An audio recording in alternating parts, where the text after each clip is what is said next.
ડીસામાં ફરી માતમ છવાયો. ભયંકર માર્ગ અકસ્માતમાં 3ના મોત નીપજ્યા.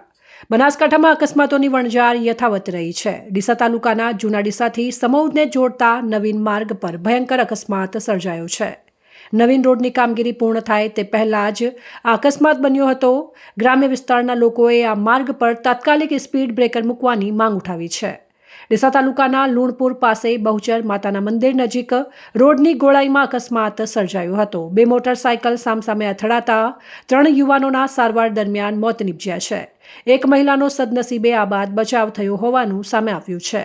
મળતી માહિતી મુજબ નવા બનેલા હાઈવેનું કામ હજુ પૂર્ણ નથી અને વાહન ચાલકો ઊંચી સ્પીડે દોડી રહ્યા છે.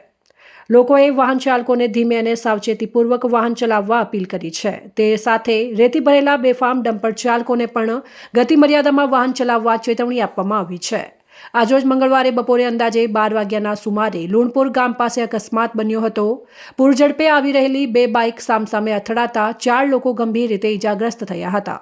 અકસ્માત એટલો ભયંકર હતો કે બંને બાઇકોના આગળના ભાગનો ભૂક્કો નીકળી ગયો હતો. ઘટના બાદ સ્થળ પર લોકોના ટોળેટોળા એકત્રિત થયા હતા અને બચાવ કામગીરી હાથ ધરાઈ હતી. 108 એમ્બ્યુલન્સે કોલ કરતા તાત્કાલિક ટીમ પહોંચી ઘાયલોને સારવાર માટે ડીસા સિવિલ હોસ્પિટલ ખસેડવામાં આવ્યા હતા. ગંભીર ઇજાગ્રસ્ત 3 યુવાનો અને એક મહિલા હોવાનું જાણવા મળ્યું હતું. 3 યુવકોને ગંભીર ઇજા જ્યારે મહિલાને સામાન્ય ઇજા પહોંચી હતી. એક યુવાનને પાલનપુર સરકારી હોસ્પિટલ ખસેડવામાં આવ્યો હતો. 2 યુવકોને ડીસાની ખાનગી હોસ્પિટલમાં દાખલ કરવામાં આવ્યા હતા. મોડી સાંજે મળતી માહિતી મુજબ 3 યુવકોનું સારવાર દરમિયાન મોત નીપજ્યું હતું. મૃતદેહોને પીએમ માટે ડીસા સિવિલ હોસ્પિટલ ખસેડવામાં આવ્યા છે.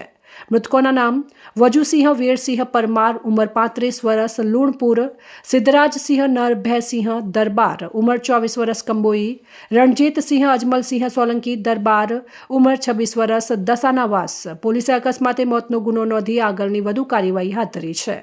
જોતા રહો સેન્ટ્રલ ભારત ન્યૂઝ બ્યુરો.